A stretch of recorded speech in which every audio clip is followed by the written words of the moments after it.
नमस्कार विद्यार्थी मित्रांनो, मी कल्याणी लोकायन आयएस अकॅडमी मध्ये तुमचे स्वागत करते। तर आपल्या वीकली करंट अफेअर्सच्या सिरीज नुसार दर आठवड्याला आपण करंटचं एक सेशन घेत असतो।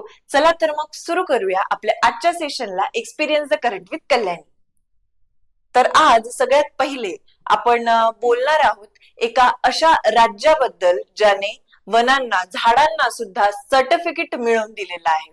तर हे राज्य कोणतं आहे, हा चमत्कार कोणत्या राज्याचा आहे, तर आंध्र प्रदेश या राज्याचा। आंध्र प्रदेश हे वन उत्पादनांसाठी प्रमाणपत्र मिळवणारं भारतातलं पहिलं राज्य ठरलेलं आहे। तर यात आपण अजून बघून घेऊयात म्हणजे काय, तर तिथलं लाकूड, त्याच्यानंतर शेतीत लावलेली झाडे, अॅग्रो फॉरेस्ट्रीची उसळ, या सगळ्यांना आता हरित आणि शाश्वत असा एक शिक्का मिळालेला आहे। हे प्रमाणपत्र केंद्र सरकारच्या पर्यावरण मंत्रालयाने 2023 मध्ये आणलेल्या Indian forest and wood certification scheme यातून दिलं जातं। त्याचं नाव म्हणजे प्रमाण, जसं त्याचं नाव आहे तसंच आश्वासन देखील आहे। याचा एक सोपा अर्थ असा सुद्धा आहे की जेव्हा तुम्ही लाकडाचं फर्निचर घेता तेव्हा ते झाड कोणत्या जंगलातून कापण्यात आलंय, त्याचं नूतनीकरण झालंय का, पर्यावरणाला हानी झाली का, याचा स्वतः एक मोबाईल ट्रॅकिंग सारखा मागोवा या सिस्टीम मध्ये घेता येतो। प्रमाण म्हणजे फक्त राज्याचा रेकॉर्ड ब्रेक नाही, तर हे दाखवतं की झाडांना वाढवणं आणि वापरणं दोन्हीही होऊ शकतं, तेही जबाबदारपणे।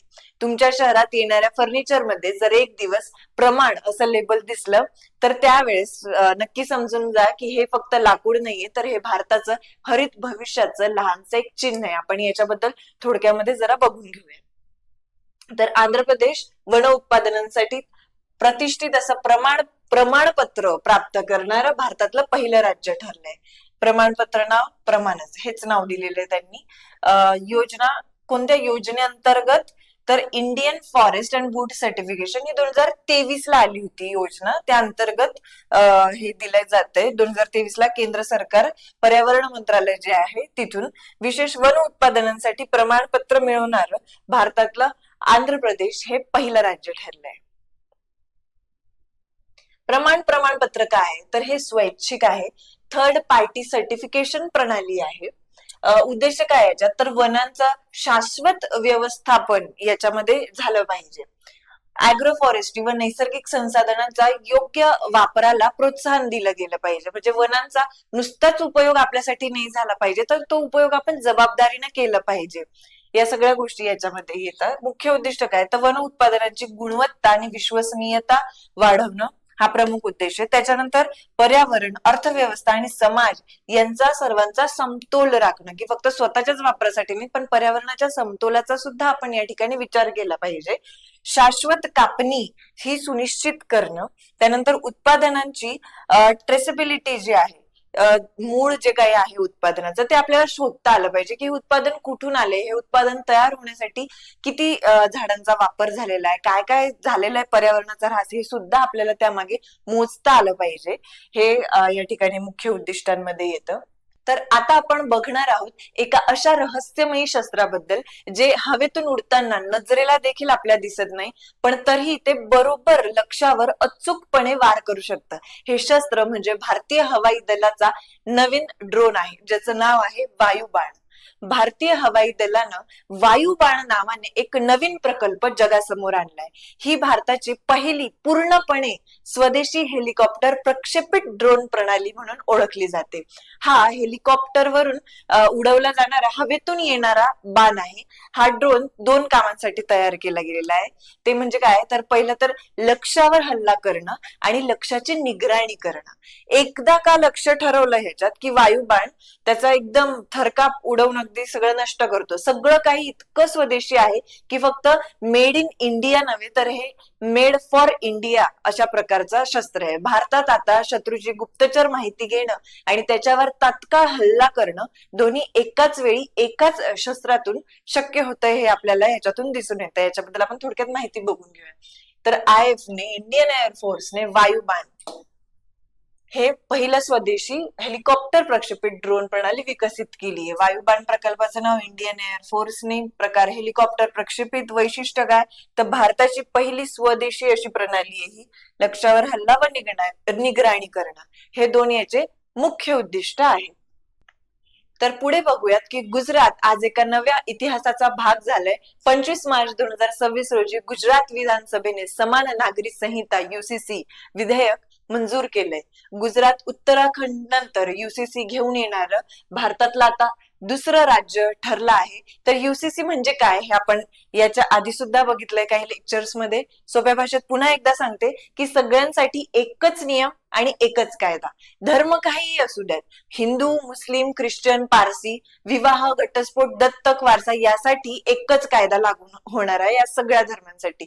यातला एक मोठा बदल म्हणजे की सगळ्या धर्मांसाठी विवाह नोंदणी ही कंपल्सरी होणार आहे. म्हणजे लग्न झालं की ते फक्त लग्न ही भावनिक बाब नसून कायदेशीररित्या नोंद होणार झाली पाहिजे. पारदर्शकता वाढेल, वाद कमी होतील. युसीसीचा एक महत्वाचा भाग म्हणजे महिलांचे हक्क. आता घराचा वारसा फक्त मुलांपर्यंतच मर्यादित राहणार नाहीये युसीसीच्या मार्फत, तर मुलगा आणि मुलगी दोघांनाही समान वारसा हक्क या ठिकाणी मिळणार आहे. म्हणजे सगळ्या मुलींनाही घराचा भाग स्वतःच्या कायदेशीर अधिकार म्हणून आता मिळणार आहे. अजून एक मोठा बदल काय होणार आहे याच्यामुळे, तर बहुपत्नीत्व जे आहे त्याच्यावर बंदी आहे. एकाच वेळी एकापेक्षा जास्त विवाह होणार नाही.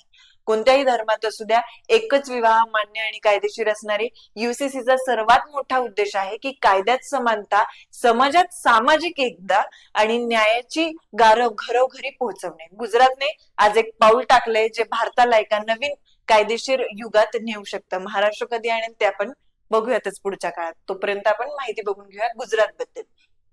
तर गुजरात विधानसभेने 25 मार्च 2026 रोजी समान नागरी संहिता विधेयक संमत केले. युसीसी म्हणजे सर्व नागरिकांसाठी एक समान वैयक्तिक कायदा आहे हा. धर्मनिरपेक्षता याचा बेस आहे. विवाह, घटस्फोट, वारसा यासाठी एकच नियम असणार आहे सगळ्या धर्मांसाठी. कोणत्याच धर्मामध्ये आता दोन विवाह करताना या सगळ्या धर्मांसाठी जे काही नियम असतील, विवाहासाठी असू देत, मग ते त्यांच्या घटस्फोटासाठी असू देत आणि वारसासाठी असू देत, तो सगळ्या धर्मांसाठी आता एकच नियम एकच कायदा असणार आहे. गुजरात निर्णय. विधानसभेत युसीसी विधेयक मंजूर झालंय. उत्तराखंड नंतर सगळ्यात आधी उत्तराखंड राज्याने हे मंजूर केलेलं आहे. त्याच्यानंतर आता गुजरात हे दुसरं राज्य ठरलंय. लागू क्षेत्र कोणत्या क्षेत्रांना लागू, तर विवाह, घटस्फोट, दत्तक, वारसा या क्षेत्रांना लागू. सर्व धर्मांसाठी समान नियम लागू आहेत या ठिकाणी. विवाह आणि नोंदणी काय, तर विवाह नोंदणी या ठिकाणी अनिवार्य केलेली आहे. विवाह नोंदणी करणं आवश्यकच आहे. कायदेशीर पारदर्शकता त्याच्याने वाढते. म्हणजे उद्या जर तुमचे कोणी हक्क हिरावून घेत असेल पण तुमची विवाह नोंदणी केलेली असेल, घटस्फोटाबाबत जर महिलांचे हक्क हिरावून घेतले जात असेल पण विवाहाची जर नोंदणी केली गेलेली असेल तर त्या विरोधात ते दाद मागू शकतात न्यायालयात. त्याच्यामुळे कायदेशीर पारदर्शकता वाढवण्यासाठी विवाह नोंदणी आवश्यक आहे. महिलांचे हक्क याच्यामुळे सुरक्षित होणार आहे की मुलगा मुलगी समान यांना वारसा हक्क मिळणार आहे. महिलांना अधिक संरक्षण या कायद्याअंतर्गत मिळणार आहे. बहुपत्नीत्व याला बंदी आहे की एकच विवाह मान्य असणारे सगळ्यांसाठी समान नियम आहे. उद्देश काय आहे, तर सगळ्यात मुख्य उद्देश आहे कायद्यामध्ये समानता आणणं हा युसीसीचा मुख्य उद्देश आहे. समाजामध्ये एकता आणि न्याय हे प्रस्थापित करणं हा युसीसीचा उद्देश आहे. हे दोन मुख्य उद्देश आहे, हे लक्षात असू द्या. तर आता आपण पुढे बघूयात. मध्य आशियातील युद्ध आणि त्यामुळे उभा राहिलेला एलपीजी सिलेंडरचा तुटवडा. भारत एलपीजी गॅसचा जवळपास 60% भाग मध्य आशियातून आयात करतो. US इराण युद्धामुळे तिथला मार्ग बंद झालाय. समुद्री मार्ग सगळे धोक्यात गेले, आपल्याला माहितीच आहे. आणि एकदमच आपल्या देशामध्ये सिलेंडरचा तुटवडा जो आहे तो निर्माण झालाय.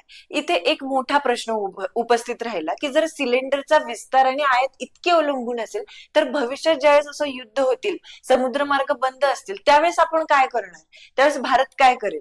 यातूनच पीएनजी म्हणजे पाइप्ड नॅचरल गॅस या आणखी जास्त महत्वाची भूमिका पुढे आली. याची पीएनजीचा फायदा असा आहे की हे सिलेंडर नाहीये, टँकर नाहीये, डायरेक्ट तुमच्या घरात येणारा गॅस आहे. भूमिगत पाईपलाईन मधून थेट तुमच्या रसोई घरापर्यंत हा गॅस येतो. त्यामुळे तुमच्या स्वयंपाकघरात सिलेंडरचा तणाव कमी होतो. युद्धामुळे एलपीजी आयात आधीच धोक्यात असताना सरकारही आता शहरातील घरांना पीएनजी मध्ये वळण देण्याकडे वेगाने वळला आहे.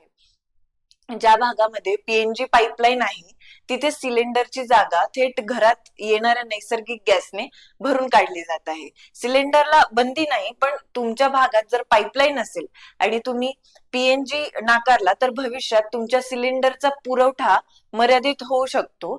सोप्या भाषेत सांगायचं तर काय, तर एलपीजी आता इतकं महत्वाचं झालंय की त्याचा तोटा थेट तुमच्या स्वयंपाकघरात जाणवतो, जे तुम्ही सगळे आता अनुभवताय.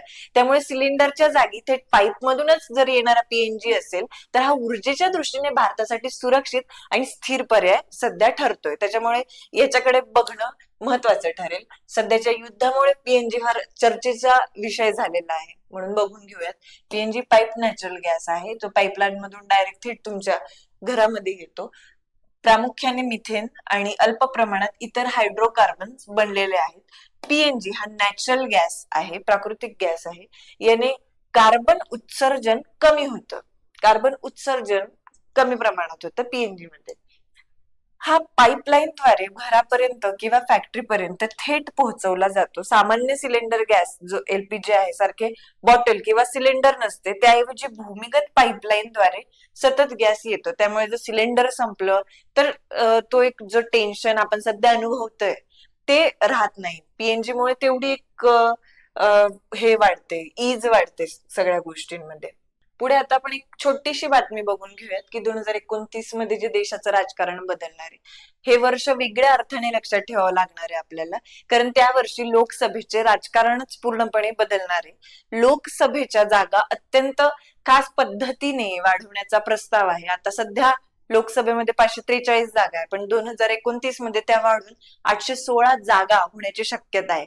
हे फक्त जास्त जागा नाहीये, तर त्यापैकी 273 ज्या जागा आहेत त्या संपूर्णपणे महिलांसाठी आरक्षित असणार आहेत.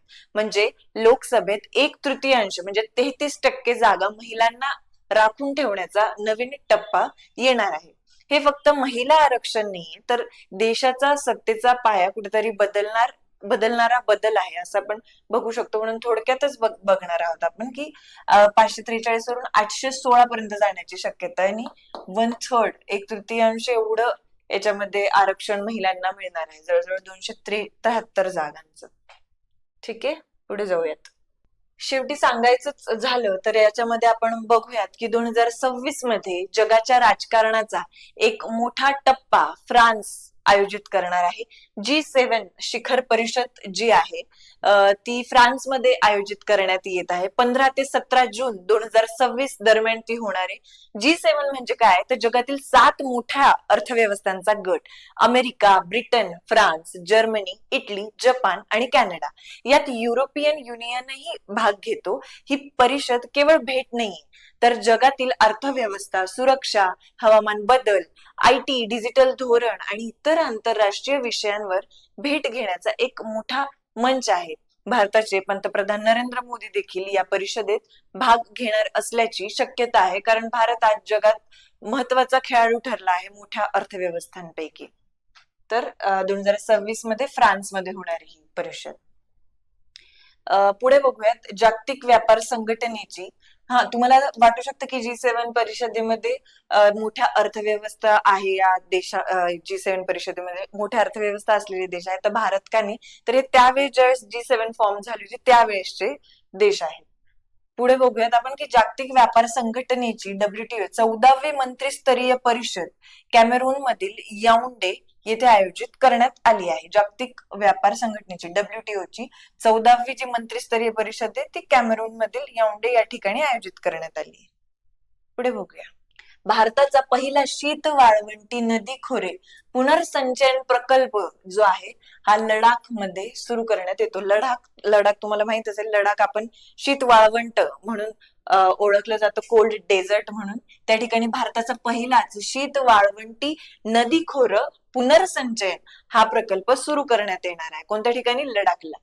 पुढे आपण बघून घेऊयात की जागतिक दहशतवाद निर्देशांकात पाकिस्तानचा क्रमांक. तर या निर्देशांकाने जगाला एक धक्काच दिलाय की पाकिस्तान प्रथमच जगातील सर्वाधिक दहशतवादग्रस्त देश म्हणून शीर्षस्थानावर आलाय, प्रथम स्थानावर आलाय. हा अहवाल ग्लोबल टेररिझम इंडेक्स 2026 ने दिलाय, ग्लोबल टेररिझम इंडेक्स यांनी दिलेला आहे. Institute for economics and piece या संस्थेने तो तयार केलाय. GTI मध्ये जगातील 163 देशांचा अभ्यास केला जातो. त्यात किती दहशतवादी घटना घडल्या, त्यात किती लोक मारले गेले, किती लोक जखमी झाले आणि देशाच्या आंतरिक सुरक्षेवर दहशतवादाचा किती मोठा परिणाम झालाय यावर आधारित त्या देशाला गुण दिले जातात. या अहवालानुसार 2025 मध्ये पाकिस्तानमध्ये जवळजवळ 1139 जण दहशतवादी हल्ल्यात मारले गेले आणि जवळपास 1045 घटना दहशतवादाच्या नोंदवल्या गेल्या. हे आकडे पाकिस्तानसाठी 2013 नंतरचे सर्वात जास्त प्रमाण आहे. काही वर्षांपूर्वी आफ्रिकेतील जे देश होते ते दहशतवादाचा केंद्र ठरत होते, पण आता GTI ने 2026 या मानसिकतेला एक धक्का दिलाय. पाकिस्तान आता जगातील सर्वात दहशतवादग्रस्त देश झालाय. तर आफ्रिकेतील काही देश जसं की बुर्किना फासो, नायजेरिया, नायजर, माली इत्यादी हे जगातील दहशतवादाचे नवीन केंद्र म्हणून पुढे आले.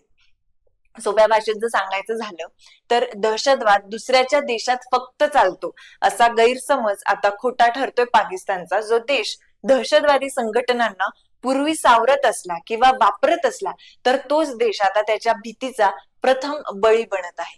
GTI 2026 हा फक्त एक ही आकडेवारी नाहीये, तर जगाला एक सुरक्षा सतर्कतेचा इशारा देखील आहे. कारण ज्या देशात दहशतवाद फुलतो त्याचा धोका फक्त त्या देशापुरताच थांबत नाही, तो आजच्या जगात थेट भारतापर्यंत, युरोप पर्यंत देखील पोहोचू शकतो. तर ग्लोबल टेररिझम इंडेक्सने जो अहवाल प्रसिद्ध केला, प्रसिद्ध करणारी संस्था होती institute for economics and peace ही होती. आणि पाकिस्तान प्रथमच जगातील सगळ्यात पहिला देश ठरलेला आहे. भारताचा क्रमांक यामध्ये मला वाटतं 12वा आहे, पण पाकिस्तान प्रथम स्थानी आहे. पुढे जाऊयात.